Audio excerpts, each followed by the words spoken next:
আসসালামু আলাইকুম। আজকের বিষয়টি খুবই জরুরি, অতীব জরুরি। আসলে আমি এত মর্মাহত যে কি বলবো।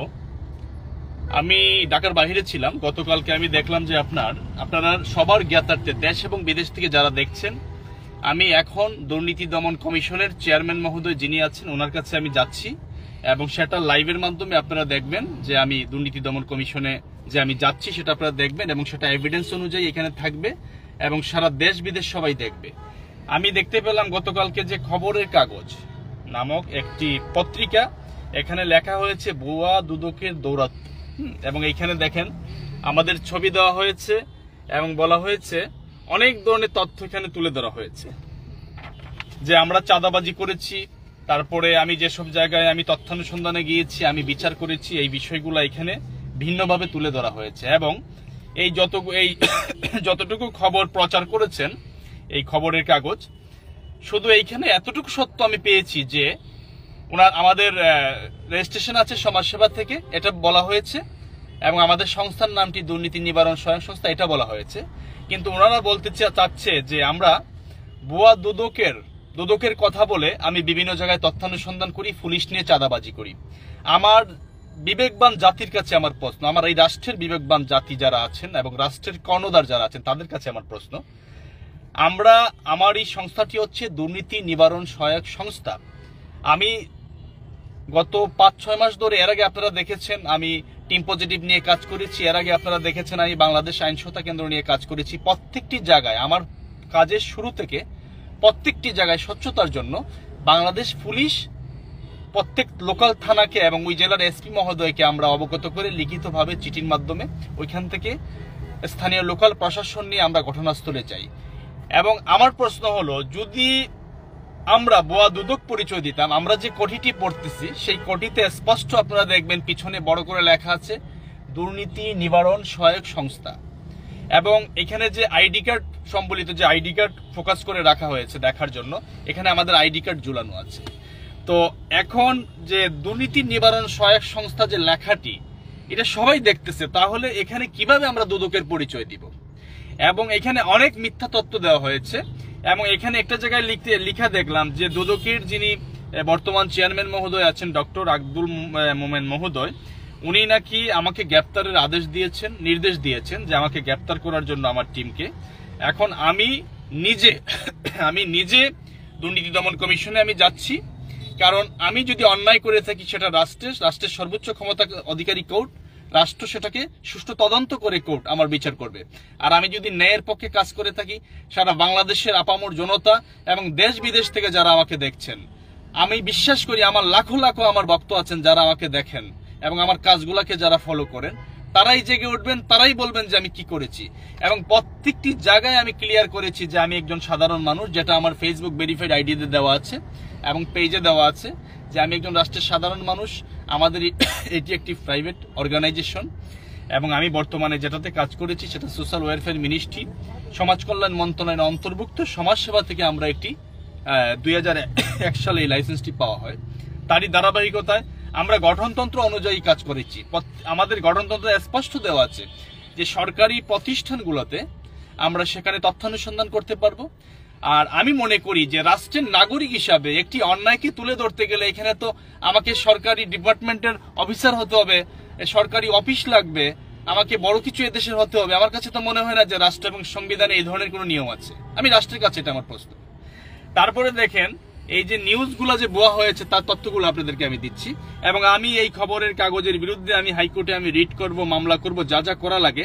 এবং যে কালফিটগুলা আমার খেয়ে পড়ে যারা আমার পিছে লেগেছে তাদের নামটা আমি পরবর্তী লাইভে আমি বলতেছি, এখন আমি বলবো না, কারণ আমি এখন এটা নিয়ে ব্যস্ত। তাদের বিরুদ্ধে ব্যবস্থা নেওয়া হবে, সাধারণ জনগণ ব্যবস্থা নিবে। তারা দেখেন লিখেছে যে আমি গত 23 ডিসেম্বর হবিগঞ্জ পাসপোর্ট অফিসে আমি তথ্যানুসন্ধানে গিয়েছি। আমার প্রশ্ন হলো, যদি কোনো চোর অথবা চক্র গোষ্ঠী হয় বা ডাকাত হয়, তারা কি কখনো একজন ডাকাত কি সে মাইকিং করে ডাকাতি করে? আপনারা বলবেন, আপনারা আমার সাথে থাকবেন, আপনারা দেখবেন। আমরা যদি আমাদের কোনো খারাপ উদ্দেশ্যে থাকতো, তাহলে কেন ওই জেলার এসপি মহোদয় আমাকে প্রশাসন দিচ্ছেন? ওই লোকাল যে থানা আছে, এই থানাতে স্পষ্ট আমরা যে কাগজটি পাঠাচ্ছি সেখানে স্পষ্ট লেখা আছে দুর্নীতি নিবারণ সহায়ক সংস্থা, এবং আমার নিরাপত্তা, আমি এখানে যাব এবং সেটা উল্লেখ করা আছে, আমাদের সাথে দামি দামি ক্যামেরা আছে, আমরা সেখানে নিরাপত্তা চাচ্ছি এবং অভিযোগের প্রেক্ষিতে যাচ্ছি।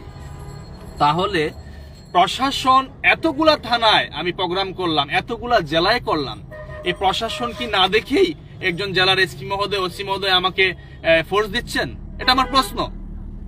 আর আমি যদি খারাপ কাজ করতাম তাহলে তো আমি আজকে 3 বছর ধরে আমি এই কাজটা করছি, হ্যাঁ, এবং অনেক সংস্থায় করেছি, তাহলে আমি এতদিন কিভাবে টিকে থাকতাম? সরি টু সে, আমি আসলে একটু ঠান্ডা লেগেছে, এই জন্য আপনাদেরকে আমি কথা বলতে পারছি না। তারপরে দেখেন এখানে বলা হয়েছে আমি নাকি 100 কোটি টাকার মালিক হয়ে গিয়েছি। আমি ওপেন চ্যালেঞ্জ করতে চাই এই রাষ্ট্র এবং রাষ্ট্রের জনগণের কাছে এবং এই কালফিটদের কাছে, এবং আমি দুর্নীতি দমন কমিশনের মহোদয়ের সর্বোচ্চ ক্ষমতার অধিকারী যিনি এই কমিশনের চেয়ারম্যান মহোদয়, উনাকে আমি ওপেন চ্যালেঞ্জ করতে চাই যে উনি আমার ব্যাপারে সুষ্ঠু তদন্ত করে উনি রিপোর্ট দিবেন। আমি এখন যাচ্ছি। ওনারা তো বলেছেন 100 কোটি টাকা, 50 লাখ টাকাও যদি আমাকে দেখাতে পারেন ওনারা যে আমার আছে, আমি মেনে নিব যে আমি অপরাধ করেছি। এটা আমার চ্যালেঞ্জ করলাম। এবং এখানে বলা হয়েছে যে আমার নাকি 2টি পাজারো গাড়ি আছে, 2টি জিপ গাড়ি আছে, 2টি হাইক্স আছে, আমার ব্যক্তিগত একটি গাড়ি আছে, এবং সেই গাড়িটা আমি গত 10 বছরে আমি করেছি, 10 থেকে 12 বছরে, এবং সেটার তথ্য প্রমাণ অনেক মানুষই জানে এবং আমার কাছে আছেও। এবং সেই গাড়িটি আমার তমা কনস্ট্রাকশন থেকে নেওয়া, সেখান থেকে গাড়িটা আমি কিস্তিতে নিয়েছি, দিয়ে কিস্তি পরিশোধ করে করে এই গাড়িটির আমি মালিক হয়েছি। সেটা সেই এভিডেন্স ডকুমেন্ট সবকিছু আছে। তাহলে আপনারা দেখেন যে খবরের কাগজ এই যে মিথ্যা তথ্যগুলা দিল, আমি দুদক কমিশনের চেয়ারম্যান মহোদয়কে এবং যারা এখানে আছেন তাদের কাছে আমি এখন যাচ্ছি। আমি ওনাদেরকে আকুল আবেদন জানাবো, ওনারা সঠিকভাবে ইনভেস্টিগেশন করে যদি ওনারা আমাকে ইনভেস্টিগেশন করে যদি দেখাতে পারেন যে আমি 100 কোটি টাকার মালিক অথবা 1 কোটি টাকার মালিক, আমি এটা দেখতে চাই। আর আমি এই কালফিটদের উদ্দেশ্যে বলতে চাই যে কালফিটরা আমার পিছনে লেগেছো, আমি বলতে চাই মন্তব্য কখনো গন্তব্য ঠেকাতে পারে না। আমি বীর পুরুষ, আমি কাপুরুষ না, আমি নিজে যাচ্ছি। তোমরা যে ভেবেছো যে এই ভুয়া নিউজগুলা করলে এবং দুদককে বললেই দুদক আমাকে ধরে ফেলবে, অ্যারেস্ট করে ফেলবে, আমি বিশ্বাস করি অন্যায়ভাবে দুদক কেন, রাষ্ট্রের যত বড় সংস্থাই হোক আমাকে অন্যায়ভাবে অ্যারেস্ট করে ওনারা কোনোভাবেই টিকে থাকতে পারে না। কারণ শুধু আমাকে সারা দেশ চিনে না, আমাকে সারা বিশ্ব চিনে, সারা বিশ্বের মানুষগুলো আমার কাজ দেখে, সারা বিশ্ব থেকে ওনারা জেগে উঠবে। কিন্তু আমি বিনয়ের সাথে বলছি, যদি আমি অপরাধী হই সেটা সুষ্ঠু তদন্তের মাধ্যমে বের হয়ে যাবে। আপনারা সাথে থাকবেন, প্লিজ একটু যান, আপনারা সাথে থাকবেন, আপনারা দেখবেন। এবং এই সাধারণ জনগণকে যে পরিমাণ সেবা আমি দিয়েছি, আপনারা প্রত্যেকটি প্রোগ্রাম আমার ভেরিফাইড ফেসবুক আইডিতে দেওয়া আছে, আমার পেজে দেওয়া আছে, এবং প্রত্যেকটি জায়গায় আমি আমার সাথে থানা প্রশাসন নিয়ে আমি কাজ করেছি, আপনারা দেখেছেন। এখন আমার প্রশ্ন আপনারাই বুঝে নেবেন, যদি আমি অপরাধী হই, অন্যায় করে থাকি, তাহলে আমার সাথে লোকাল প্রশাসন কিভাবে যাচ্ছে। আর আমি যদি একটি জায়গায় আপনারা দেখাতে পারেন যে আমি কোথাও বলেছি যে আমি দুদক থেকে এসেছি, তাহলে আপনারা যা বলবেন আমি সেই যে বিচার করবেন আমি সেটা মেনে নিব। আমি প্রত্যেকটি জায়গায় বলেছি বামে যাবেন, বামে যাবেন। আমি প্রত্যেকটি জায়গায় বলেছি যে অ্যান্টি কারাপশন অ্যাসোসিয়েটেড অর্গানাইজেশন, দুর্নীতি নিবারণ সহায়ক সংস্থা, যেটা বাংলায়। আর এখানে আমি অপরাধটা বা ভুলটা কোথায় বললাম সেটা আমি জানতে চাই। আমাদের আচ্ছা, এখানে আপনারা স্পষ্ট দেখবেন, এখানে একটু জুম করে ওনার কাছে নিয়ে দেখাও, দুর্নীতি নিবারণ সহায়ক সংস্থা, অ্যান্টি কারাপশন অ্যাসোসিয়েটেড অর্গানাইজেশন। এই পরিচয়টা, এটাও তো আমাকে রাষ্ট্র, এই সোজা যাবেন, সোজা, এটাও তো আমাকে রাষ্ট্রের সোশ্যাল ওয়েলফেয়ার মিনিস্ট্রি, সমাজ কল্যাণ মন্ত্রণালয়ের অন্তর্ভুক্ত সমাজ সেবা রাষ্ট্রের নিয়ম অনুযায়ী এই সংস্থাটির নাম দিয়েছে। তাহলে আমি যদি এখানে আমি কাজ করি, আমি কি অ্যান্টি কারাপশন অ্যাসোসিয়েট অর্গানাইজেশনের যে আমি ডাইরেক্টর অপারেশন হিসেবে আছি, সেই কথাটা বলাটা কি আমার অপরাধ? আমি সুশীল সমাজের কাছে জানতে চাই, এই নির্বোধের দলের কাছে বলতে চাই যে নির্বোধ এবং যে নির্বোধ সাংবাদিক, হ্যাঁ, আপনি এই নিউজগুলা করেছেন, আসলে আপনার এই নিউজের নাম আমি আগে কখনো শুনি নাই, কিন্তু আমি বলবো এই সারা বাংলাদেশের সাংবাদিক ভাইদেরকে আপনি ছোট করেছেন, আপনি এই ভুয়া তথ্য এই নিউজগুলা করেছেন। আমি স্পষ্ট প্রত্যেকটি জায়গায় বলেছি যে যেহেতু আমাদের এটা সংস্থা, গভর্নমেন্ট কোনো এখানে আমাকে কোনো ধরনের অর্থ দিচ্ছে না, আমি অনেক গরিবের কাজ ফ্রি করেছি, অনেক মানুষ যারা আছেন তারা, জি প্লিজ আপনি সোজা যাবেন, হ্যাঁ, এই যে ডানে ঢুকবেন সামনে, অনেকে আমাকে খরচ দিয়েছেন এবং আমি বলেছি যে আমি চেষ্টা করব, আমাকে নিয়েছেন, অনেক জায়গায় আমি সাকসেস করেছি, অনেক জায়গায় সাকসেস করতে পারিনি, এটা আমার স্পষ্ট বলা আছে। কিন্তু আমি তো কাউকে বলিনি যে আমাকে টাকা দাও।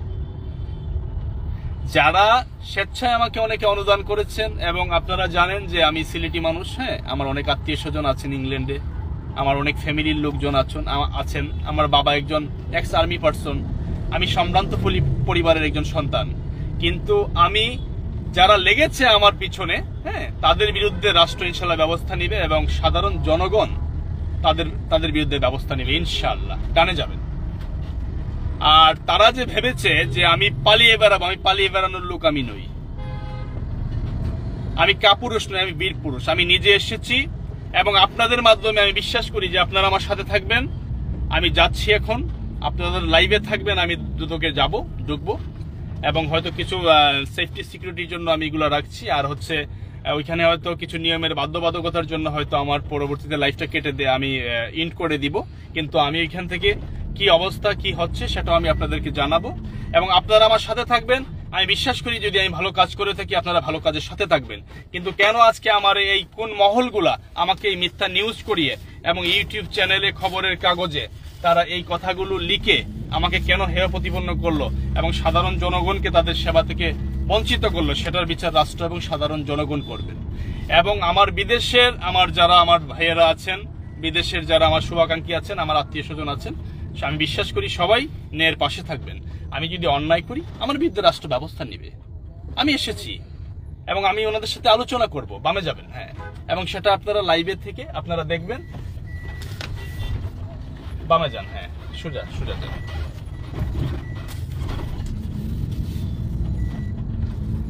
এতদিন কোথায় ছিলেন? এত কাজ করলাম, আমি কি আমার মাধ্যমে কি এই দেশের জনগণের উপকার হয় নাই? আমি আমার জীবন বাজি রেখে রিস্ক নিয়ে আমি কাজ করেছি, সেটা আপনারা দেখেছেন। প্রত্যেকটি বিষয় ফেসবুকে লাইভ দেওয়া আছে এবং ভিডিও আপলোড করা আছে। আপনি ওই যে সামনে ওই যে দুর্নীতি দমন কমিশন লেখা আছে না, এটা বরাবর ওই রিক্সাগুলোর মধ্যে দিয়ে ঢুকেন, ওই যে রিক্সাগুলোর মধ্যে দিয়ে।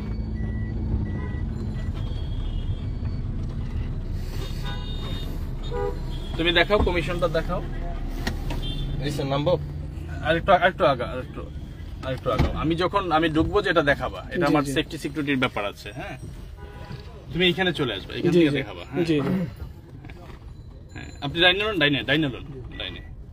হ্যাঁ, দাঁড়াও, এখান থেকে তুমি ওই যে এটা আনো, দুর্নীতি দমন কমিশনটা আনো। আমি লাগাই দিচ্ছি।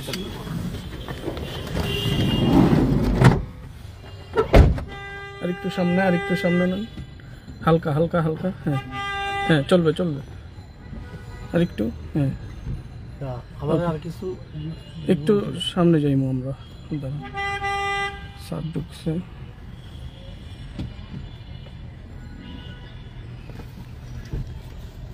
দুর্নীতি দমন কমিশনের সামনে দাঁড়িয়ে আছি এবং এইখানে কর্মরত। আপনি কিসে আছেন?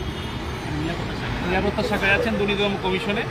উনিও আমাকে দেখে আমাকে সালাম বিনিময় করেছেন এবং ওনার আগ্রহ প্রকাশ করেছেন যে আমার কাজ কি ভালো লাগে।